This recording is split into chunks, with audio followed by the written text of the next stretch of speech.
Kita masuk di satu seri firman Tuhan yang baru, saudaraku, di bulan Desember ini. Saya merasa firman ini sesuatu yang sangat spesial, yang dikatakan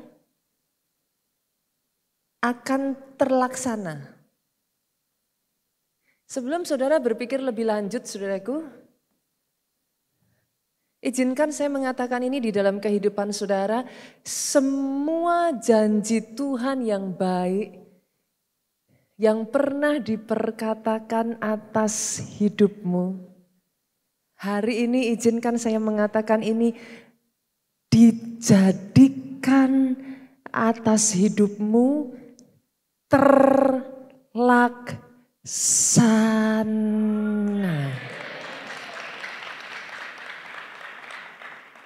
Semua hal yang baik, semua janji yang sudah disampaikan di dalam kehidupan saudara, tidak satu pun yang tidak digenapi.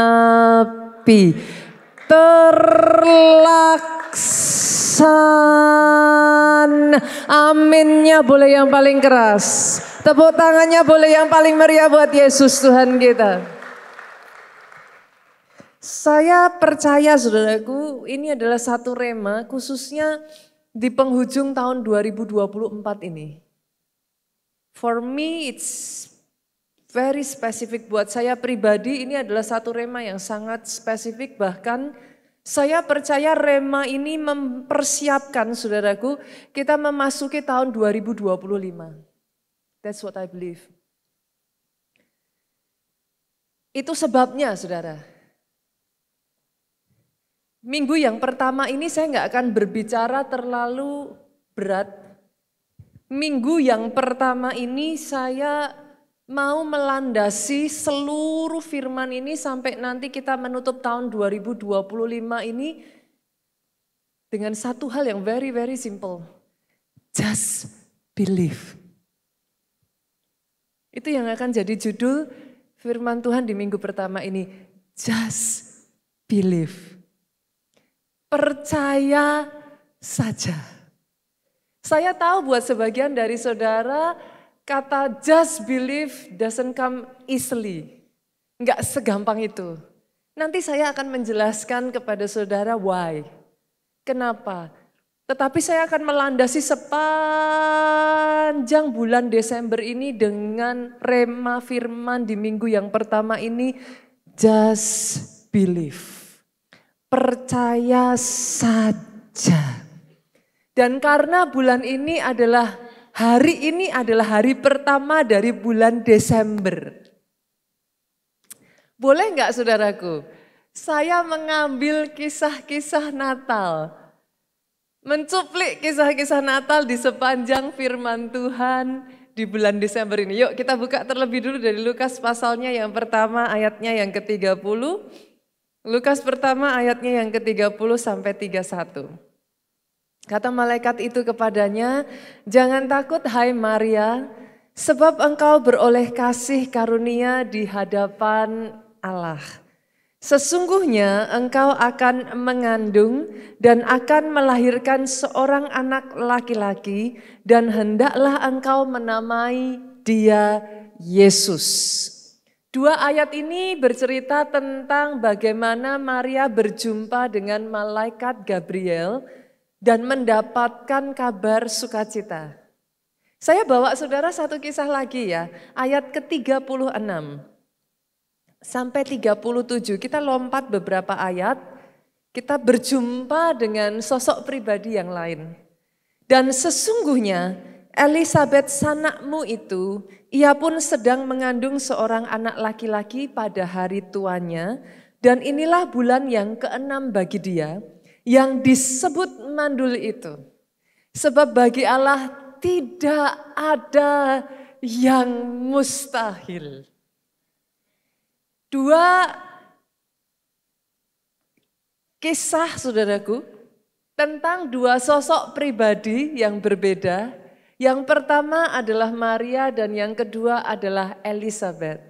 Both of them, kedua wanita ini bersaudara. Alkitab mencatat baik Elizabeth maupun Maria ini sanak. Sanak itu masih keluarga, saudaraku. Jadi Elizabeth dan Maria ini adalah sepupu. Tetapi sepupu dengan usia yang sangat jauh, saudara. Elizabeth dikatakan di usia tuanya, artinya pada saat itu Elizabeth sudah lanjut usia, Bu. Kalau di keluarga Allah kita menyebutnya umas, usia emas. Jadi Elizabeth ini boleh nggak kalau saya katakan mewakili generasi yang lebih tua? Boleh ya? Oke. Sedangkan Maria, some scholars, beberapa orang-orang yang menyelidiki Alkitab mempercayai bahwa Maria itu masih sangat muda. Pada saat dia menerima kabar baik ini, usia Maria itu masih teenager, masih remaja, belasan tahun, saudaraku. Jadi boleh nggak saya ambil Maria ini mewakili generasi yang lebih muda? Boleh ya? Oke. Tapi amazingnya, baik Maria maupun Elizabeth, mereka sama-sama menerima mujizat yang tidak masuk akal. Saya berdoa ada orang-orang di sini yang bisa tangkap rema ini. Saya perkatakan atas kehidupan saudara, mujizat atas setiap generasi. Aminnya boleh yang paling keras dari tempat ini.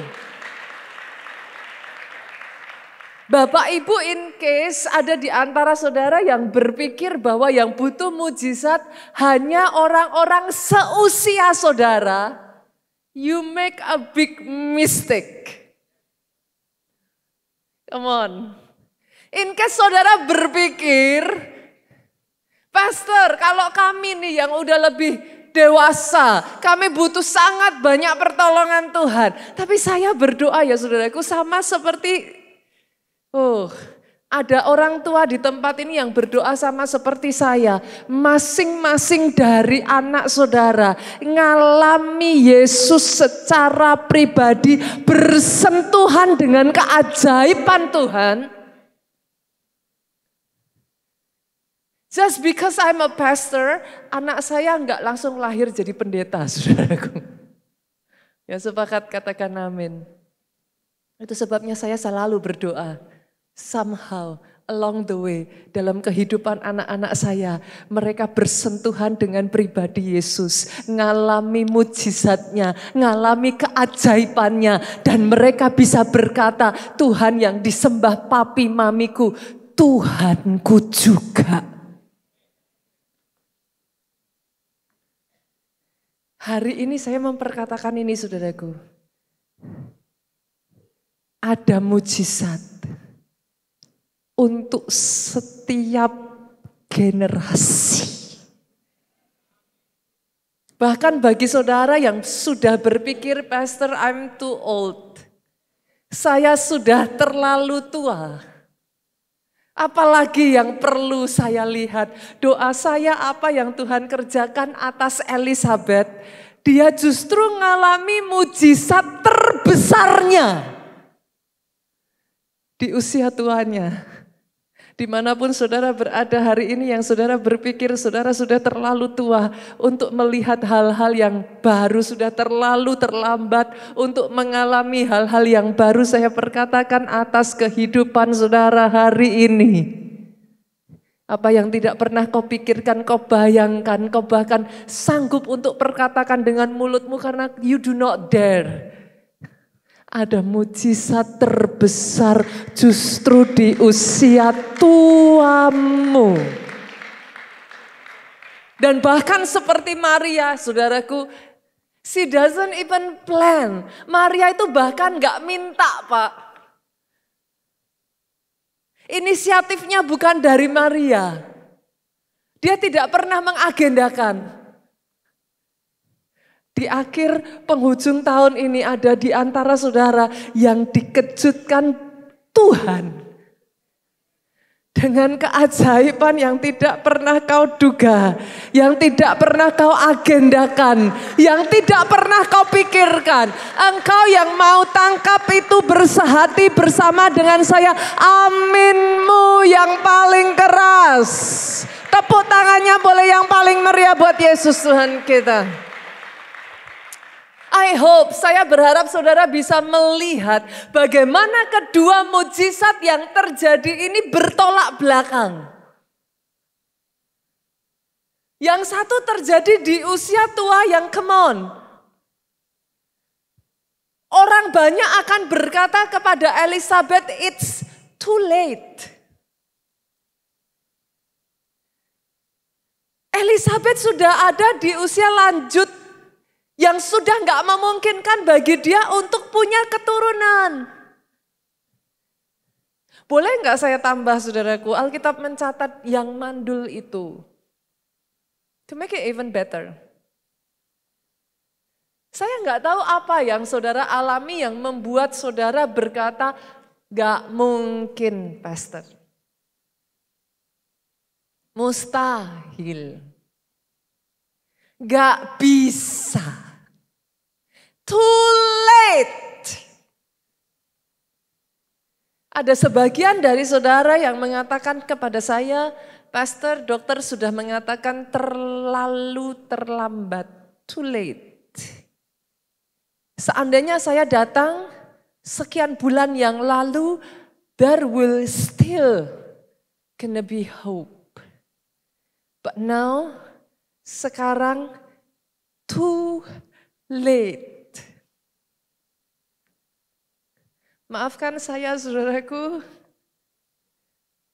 tapi hari ini saya menyatukan iman saya dengan rema yang Tuhan berikan atas gereja ini.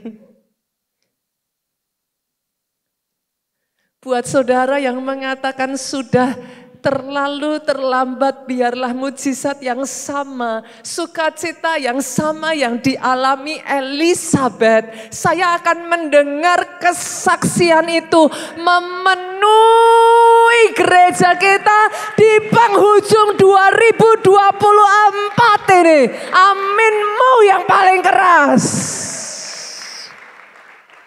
Oh, me personally ya saudaraku, rema ini ya.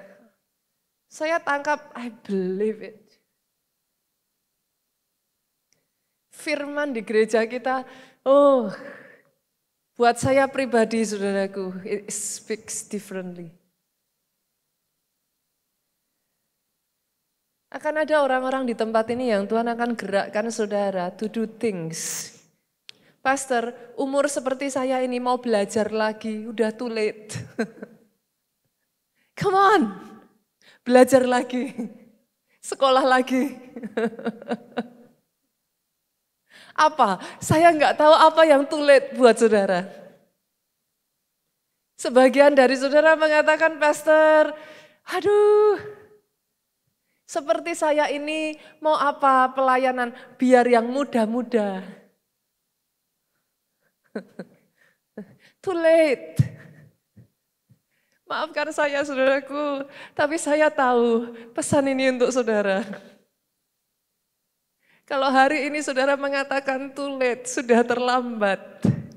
Bahkan ada sebagian dari saudara yang mengatakan terlalu terlambat, sudah terlambat, too late pastor untuk keluarga kami dipulihkan. Saya pernah mendengar kesaksian dari sepasang suami istri yang sudah bercerai selama lebih dari belasan tahun. Dan Tuhan kembalikan mereka bersatu kembali, diberkati kembali pernikahannya di gereja kita. Saya enggak dengar kata amin dari tempat ini loh. Oh, saya membuka hati saya lebar-lebar saudaraku. I'm believing. Ada hal-hal yang too late, yang diperkatakan atas kehidupanmu.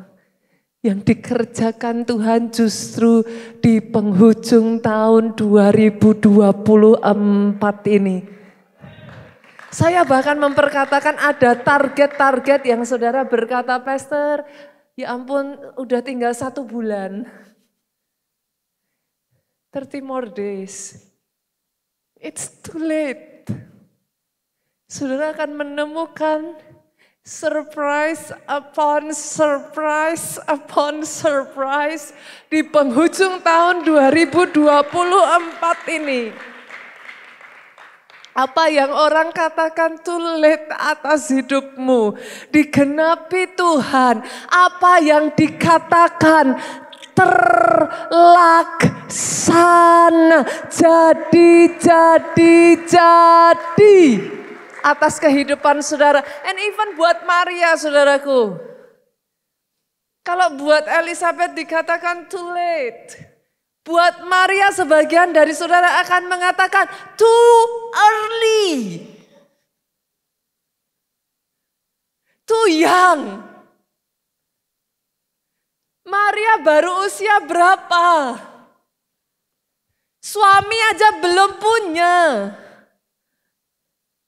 Too early.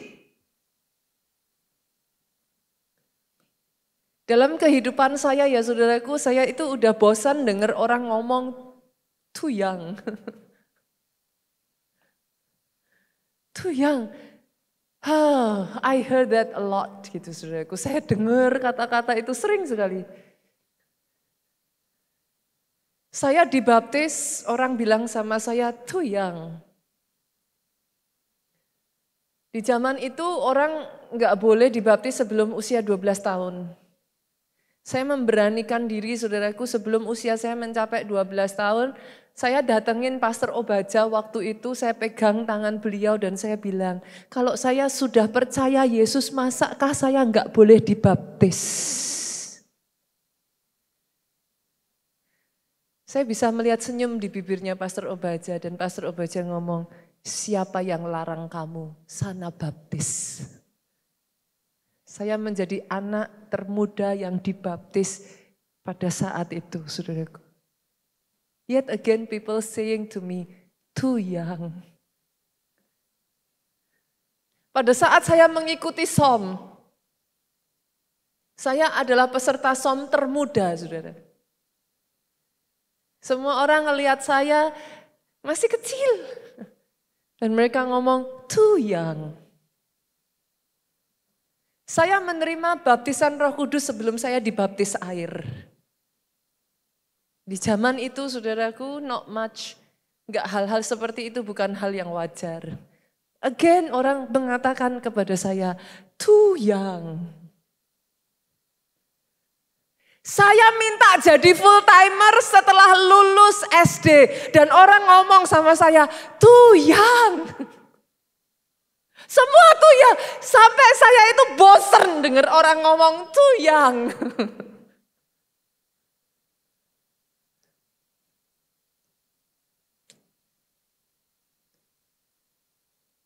Saya bersyukur saudaraku. Ada kisah-kisah di dalam Alkitab yang sengaja ditulis. Dan kisah-kisah itu menghibur saya. Saya membaca tentang Samuel kecil yang sudah mendapat panggilannya di usia yang sangat muda. Dan saya katakan, kami sama.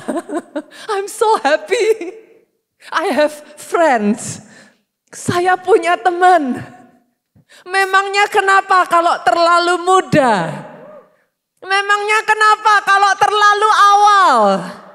Ada hal-hal yang Tuhan akan kerjakan atas hidupmu. Yang engkau berkata, apa bisa? Aku bahkan belum siap. Too young, too early. Memangnya kenapa? Saya bersyukur saya membaca kisah-kisah seperti Daud. Yang dengan sengaja di dalam Alkitab mengatakan, Daud masih kemerah-merahan. I believe it's for a reason, saudaraku, ayat itu ditulis. Saya percaya bukan satu kebetulan kenapa ditulis dengan jelas di sana. Daud masih kemerah-merahan. Once again, saya merasa saya punya teman. It's not too young. Saya punya teman orang-orang yang semuda itu juga. Tuhan sudah kerjakan perkara dahsyat. Once again saya membaca sebuah ayat yang mengatakan, janganlah menganggap engkau rendah karena engkau muda. Jadilah teladan. And once again, saya dapat teman, seorang yang bernama Timotius. Maafkan saya, tapi izinkan saya mengatakan akan ada orang-orang di tempat ini. Some people will say, too early, too young. So what? Biarlah kemuliaan dikembalikan buat nama Tuhan. Orang melihat kehidupan saudara, orang boleh berkata, Tuhanku dahsyat. Dia yang mengerjakan apa yang tidak mungkin. Keluarga-keluarga orang tua di tempat ini, engkau yang melihat anak-anakmu yang masih berusia muda, jangan pernah berpikir terlalu muda, jangan pernah berpikir apa yang mereka bisa katakan. Saya berkatakan kalau ada anak-anak di tempat ini di usiamu yang masih muda, do something great for your God. Kerjakan perkara-perkara dahsyat. Akan tiba waktunya saudaraku, dulu orang mengatakan saya terlalu muda, sekarang saya menyesal. Kayaknya butuh lebih muda lagi, saudaraku. Dulu saya dikatakan terlalu muda dan saya berusaha menjadi seperti orang yang tua.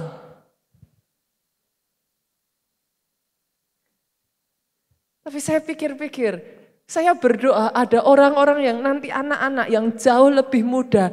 Saya pernah jumpa dengan satu anak, usianya baru 6 tahun, saudaraku, datang sama saya. Orang tuanya bilang, ini anak kepengen jadi pendeta kayak Pastor Nita. Saya katakan amin. Saya bersuka cita. Akan ada rekor-rekor usia dilalui, saudaraku. Terlalu muda untuk jadi seorang CEO, terlalu muda untuk memiliki perusahaan saudara sendiri, terlalu muda untuk 1 miliar pertama saudara, whatever that is. Doa saya, di penghujung 2024 ini, Tuhan mengejutkan engkau dengan surprise upon surprise upon surprise atas kehidupan saudara. Baik Maria maupun Elizabeth, saudaraku. Saya melihat di dalam kehidupan Elizabeth,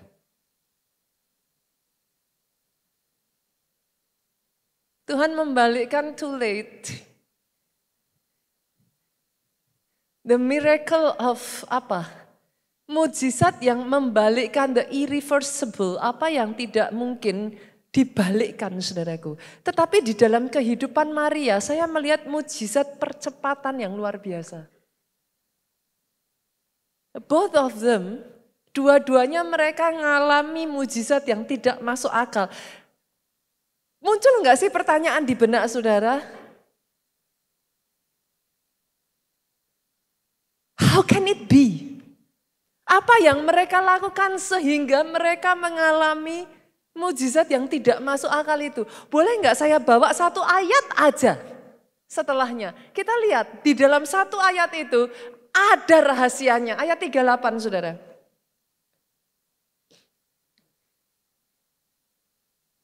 Beberapa waktu yang lalu ada seseorang yang tanya sama saya, Pastor Nita, apa ayat favorit pastor gitu?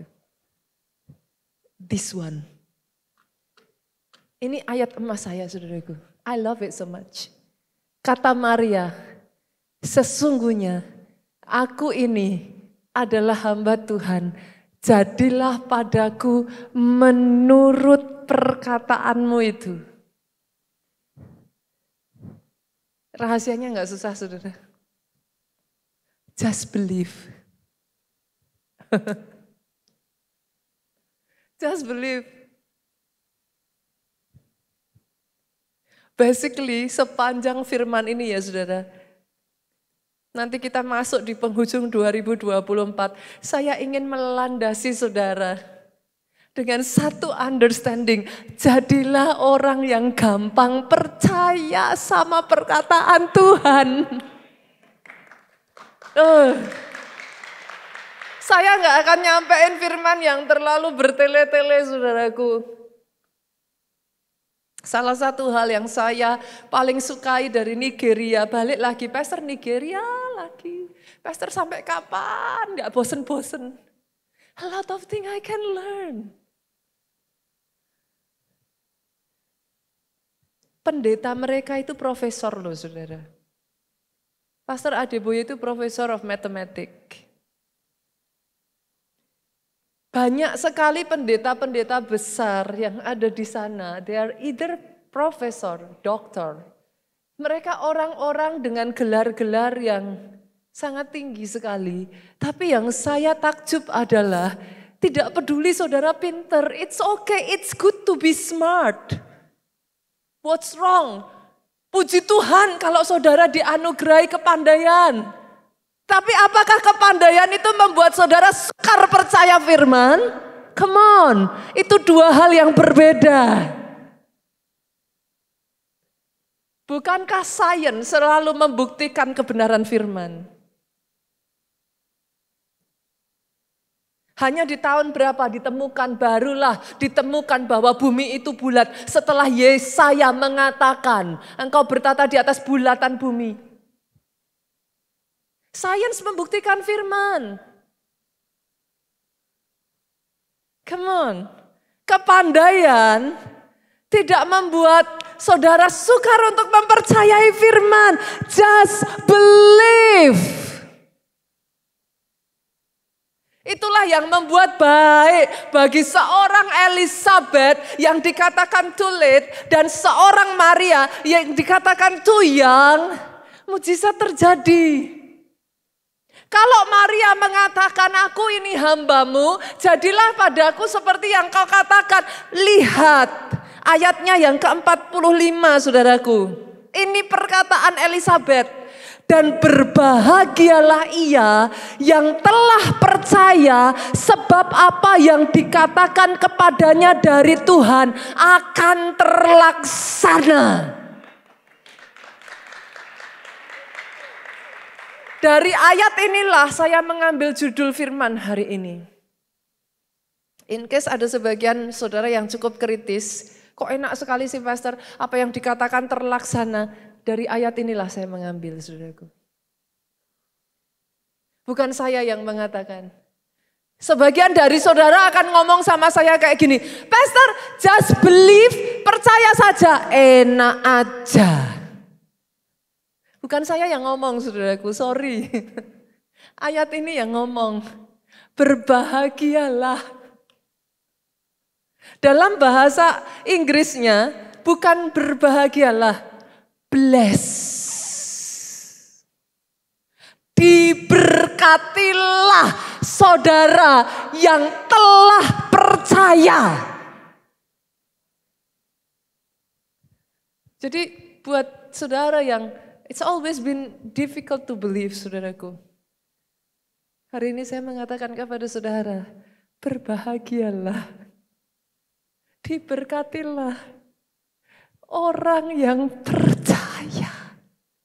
Sebab apa yang dikatakan kepadanya dari Tuhan akan terlaksana. Jadi. Aminnya yang paling keras. Tepuk tangannya boleh yang paling meriah buat Yesus Tuhan kita. Doa saya sepanjang firman ini melandasi saudara menutup 2024 dan membuka 2025. Just believe. Engkau yang hari-hari ini menutup tahun ini dengan jantung berdetak semakin kencang, gak bisa tidur. I pray this word speak something to you. Firman ini berbicara dalam hatimu, Bu. Just believe. Karena truly, saudaraku, gimana ngomongnya ya? Saya tuh menemukan dalam kehidupan saya itu memang ada 3 jenis Tipikal orang, bahkan orang Kristen pun, saudara. Ada tiga tipe orang. Saya senang dengan orang kritis, saudaraku. Maaf, jangan salah artikan ya, saudara. Saya suka dengan orang kritis. Saya bahkan considering Pastor Jonathan, suami saya, itu orang yang sangat kritis sekali, saudara. Pak Jo itu tipe orang yang ketika mudanya akan bertanya-tanya pertanyaan-pertanyaan yang dulu saya berpikir, kok ada ya orang yang berpikir seperti itu. Pak Jo itu tipe orang yang akan menanyakan, terus dinosaurus masuknya di zaman yang mana? Kayak begitu, saudara. Jadi Pak Jo itu tipe-tipe orang yang akan mempertanyakan satu demi satu firman Tuhan. He's very logical person. Jadi jangan salah artikan bahwa saya tidak suka orang yang kritis, orang yang berpikir kritis. No, saudaraku, not at all. Tapi ketika saya pergi ke Nigeria, saya melihat something yang very, very unique gitu. Mereka yang very critical, mereka yang terbiasa dengan pola pikir profesor, doktor, dengan gelar-gelar kehormatan, saudaraku. Tetapi mempercayai mujizat yang paling tidak masuk akal.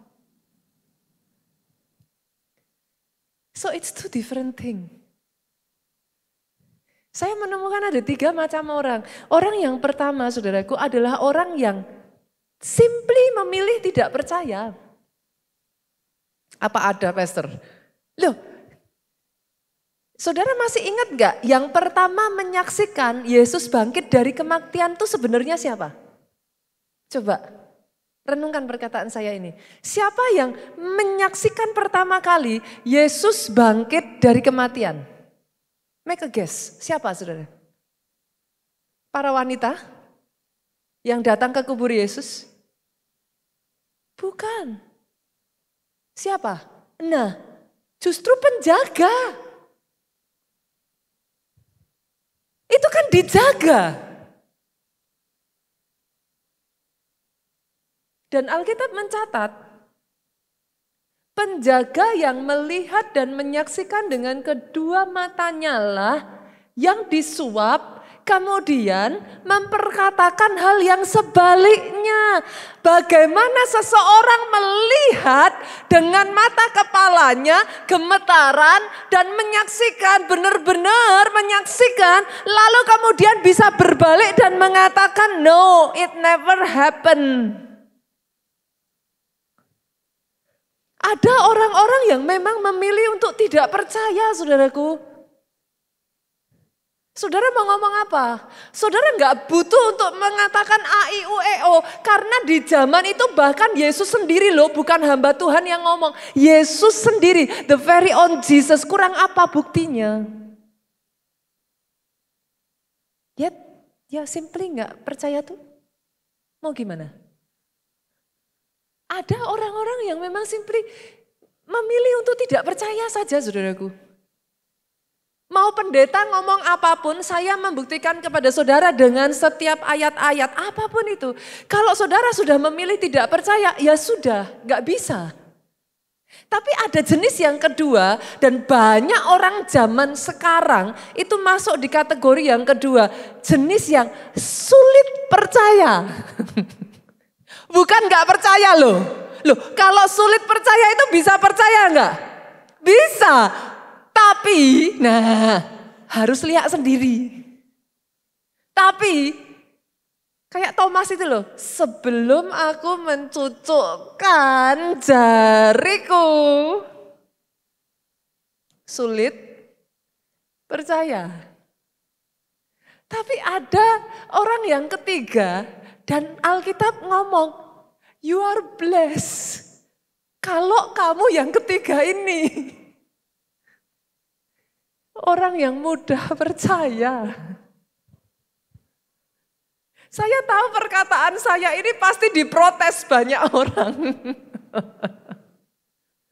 Karena anak muda apalagi zaman sekarang akan mengatakan hal yang totally different. Tapi Alkitab, saudara nggak bisa protes karena saya ngambil kata-kata dalam Alkitab. Blessed are those, diberkatilah orang yang telah percaya. Karena apa yang dikatakan dalam hidupnya yang dari Tuhan akan terlaksana. Doa saya ya saudaraku, doa saya. Oh, senggol kiri kanan. Jadilah orang yang gampang percaya. Doa saya, that is you. That is you. Because you are blessed.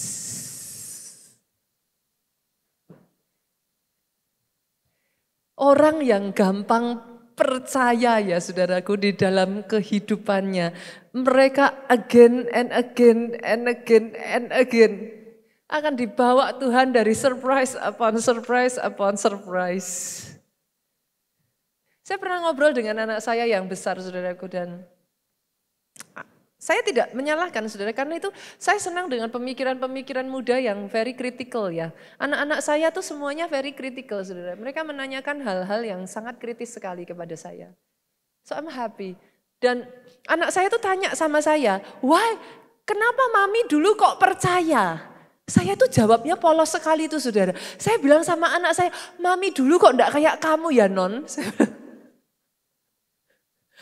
Mami itu apa-apa gampang percaya.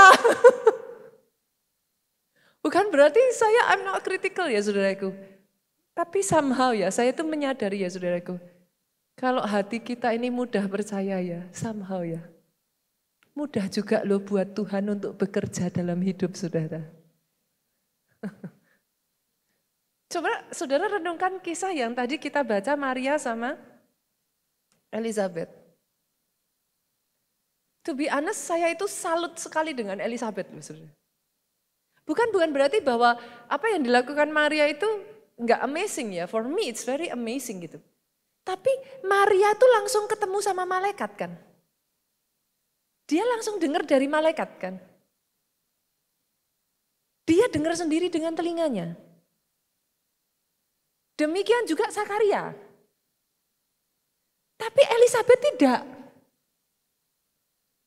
Coba renungkan perkataan saya ini. Maria langsung ketemu sama malaikat, diperkatakan dari malaikat. Zakaria suami dari Elizabeth ketemu langsung. Dia dengar sendiri. Sekarang coba saudara posisikan diri saudara sebagai Elizabeth. Itu suami saudara pelayanan ke gereja, berangkat sehat pulang cacat. Loh, Pastor? Kadang kan kita baca Alkitab tapi enggak direnungkan toh. Enggak diimajinasikan. Loh orang berangkat sehat-sehat pulang bisu kok.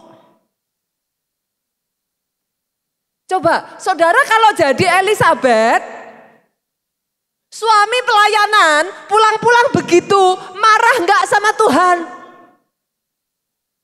Loh tadi berangkat baik kok, ini sekarang pulang kok cacat. What happened? Apa yang terjadi? Itu kalau enggak protes aja puji Tuhan loh itu. Jangankan percaya. Loh mujizat apa? Wong pulang bisu kok. Dalam kondisi yang bisu itu, Zakaria berusaha menjelaskan kepada Elizabeth. Itu mau percayanya gimana? Percaya mujizat di depan matanya malah ngelihatnya yang sehat jadi cacat. Make sense enggak Bapak Ibu? Itu sebabnya saya mengatakan mujizat buat saya ya, Elizabeth itu saya salut saudaraku. Ayat 45 tadi ya, buat saya itu amazing sekali. Bagaimana dia memilih percaya saja dari perkataan seorang yang bisu. Itu buat saya amazing saudaraku. Tapi ini yang saya tangkap di penghujung tahun ini ya saudaraku. Saudara, even for me personally ya saudara, saya membaca firman ini ya. Saya merenungkan dan saya, over the year, saya belajar jalanku bukan jalanmu, pikiranku Bukan pikiranmu sejauh langit dari bumi, pikiranku dari pikiranmu. Saya belajar ayat itu. It becomes a rhema to me. Sejak dari saya memahami itu, setiap kali saya mengatakan impossible Tuhan, gak mungkin Tuhan. Saya kembalikan kepada ayat itu dan sekarang saya merubah. Saya merasa Tuhan itu mengoperasi pikiran saya, saudaraku. Instead of me saying to him, impossible Lord, saya ngomong bantu aku Tuhan untuk melihat dan mempercayai apa yang belum aku ketahui. Karena memang pikiran Tuhan bukan pikiran kita. Alkitab sudah ngomong. Saya pernah menjelaskan kepada saudara sesederhana ya, suami istri begitu berbeda kan. Bisa enggak? Saudara enggak usah memahami pikiran Tuhan. Bapak ibu di sini yang sudah menikah, lambaikan tangan saudara boleh? Oke. Yang datang dengan pasangannya. Sesederhana, bisa memahami enggak pikiran istrinya atau suaminya?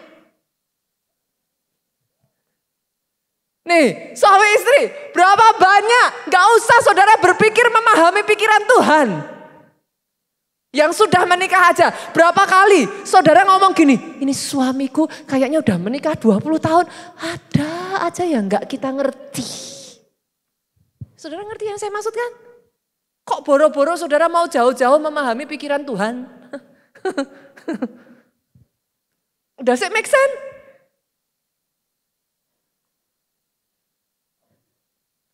Tapi saya mempelajari, he knows better than I. Dia tahu lebih baik dari saya. Saya nggak tahu suami saya nggak tahu dengan saudara, mungkin pasangan suami saudara atau pasangan suami istri saudara, I don't know. Tapi yang saya tahu dalam kehidupan saya, Tuhanku tahu lebih baik. Tuhanku tahu masa depanku, Tuhanku bisa melihat apa yang belum aku lihat. So instead of me saying, "Nggak mungkin." Instead of me saying, apa bisa? Saya sekarang merubah saudaraku. Dan itu proses, saya tahu nggak gampang. Saya merubah, saya men-setting diri saya sedemikian rupa. Ketika saya mendengar sesuatu yang tidak masuk akal, saya belajar untuk ngomong, Tuhan, bantu aku. Untuk aku bisa ngelihat apa yang kau lihat yang saat ini aku belum pahami. Dan buat aku itu masih mustahil. Bantu aku untuk melihat itu dan percaya bagi Allah tidak ada yang mustahil.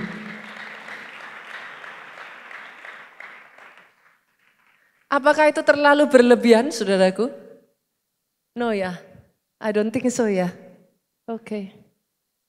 Boleh nggak saya mengajak saudara melihat satu kisah, saudara? Kita lihat ya, betapa bisa berbedanya yang percaya dengan yang nggak percaya. By the way teman-teman, I'm happy loh, nggak apa-apa, thank you so much. Tapi not yet. I'm so sorry, maafkan saya. Yuk kita buka Keluaran 9 ayat 18 sampai 21. Nggak apa-apa, pemain musik standby aja, it's okay. Temani saya. Keluaran 9 ayat 18 sampai 21. Sesungguhnya besok kira-kira waktu ini aku akan menurunkan hujan es yang sangat dahsyat. Ini kejadian saudaraku pada saat Musa saudara menulai Mesir. Yang sangat dahsyat seperti yang belum pernah terjadi di Mesir sejak Mesir dijadikan sampai sekarang ini. Garis bawahi kata ini saudaraku. Yang belum pernah terjadi di Mesir sejak Mesir dijadikan sampai sekarang ini. Jadi kalau orang-orang gak percaya, masuk akal gak? Wajar dong, orang memang belum pernah terjadi kok. Sejak dari Mesir dijadikan sampai sekarang ini. Ayat 19 yuk. Multimedia boleh bantu? Saya bacakan ya. Ayo multimedia. Ayat 19 saya bacakan. Oleh sebab itu ternakmu dan segala yang kau punya di padang, nih perintahnya Tuhan.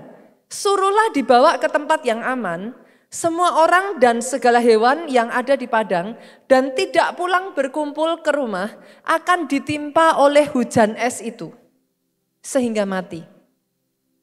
Ayat 20. Maka siapa di antara para pegawai Firaun yang takut kepada firman Tuhan, menyuruh hamba-hambanya, lihat saudaraku. Ada dua jenis, jadi di dalam setiap event itu kita selalu melihat dua jenis orang. Ada yang takut kepada firman dan menyuruh hamba-hambanya serta ternaknya lari ke rumah. Tetapi 21, siapa yang tidak mengindahkan firman Tuhan, meninggalkan hamba-hambanya serta ternaknya di padang. And yes, nanti kalau saudara baca ayatnya terus, saudara akan menemukan it does happen. Terjadi hujan es itu.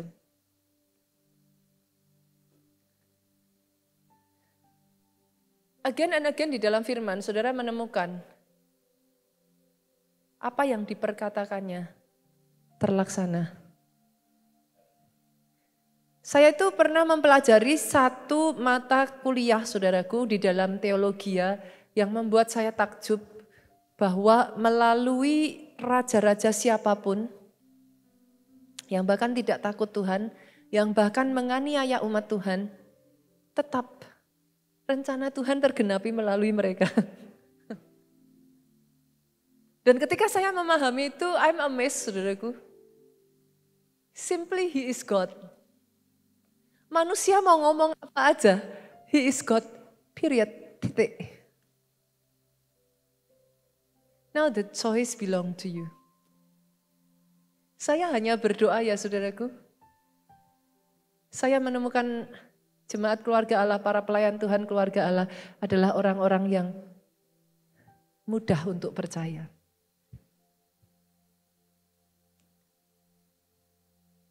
Yet saya tahu sebagian dari saudara masih akan, tapi once again, saya tidak mengatakan itu dari diri saya. Firman Tuhan, bless, diberkatilah orang yang telah percaya.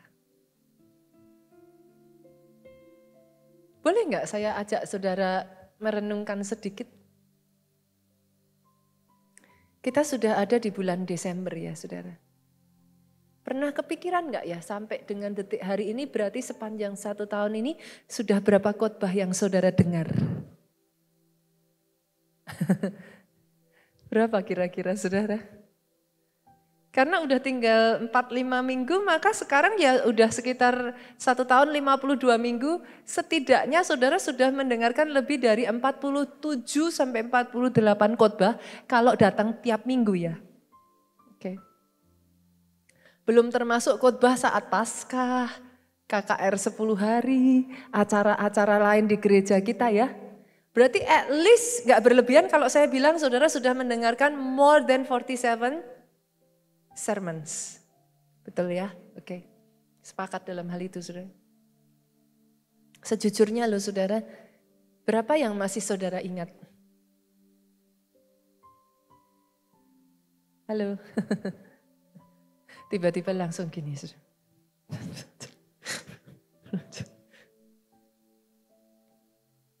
Berapa yang saudara lakukan? Ini lebih gini lagi. Bagaimana saudara bisa melakukan apa yang tidak saudara ingat? Maaf ya Bapak Ibu, masih mencintai pendeta saudara ya.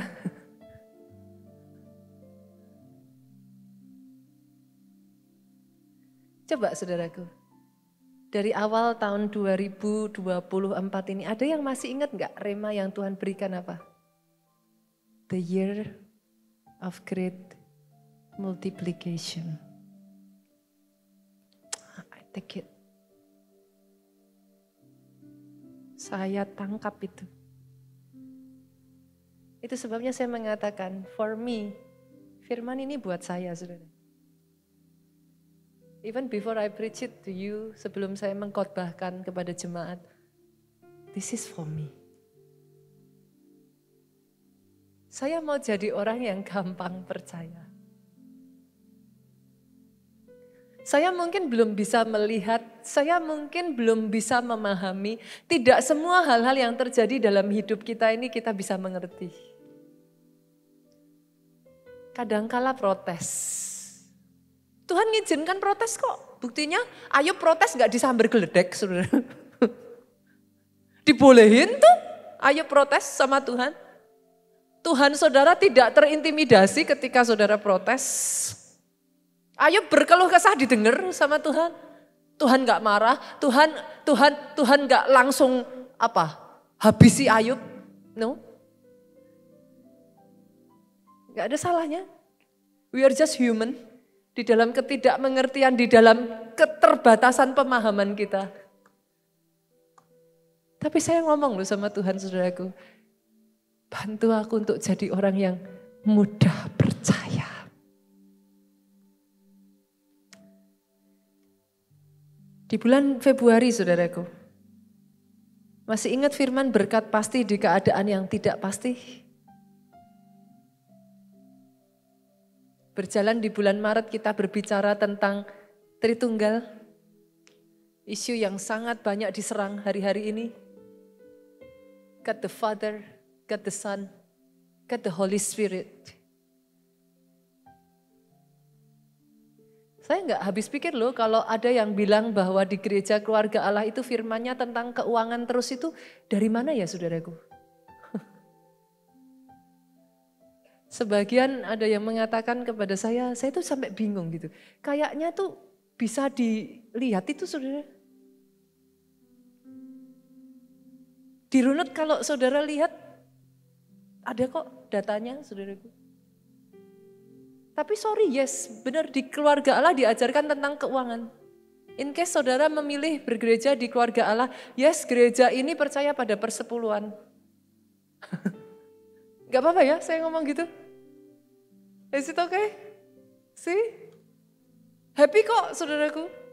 Kenapa dipermasalahkan? Masih ingat gak saudaraku di bulan Juni kita berbicara tentang dia bawa aku terbang dengan sayapnya. Di bulan Juli kita berbicara Tuhan gembala jiwaku. Satu demi satu.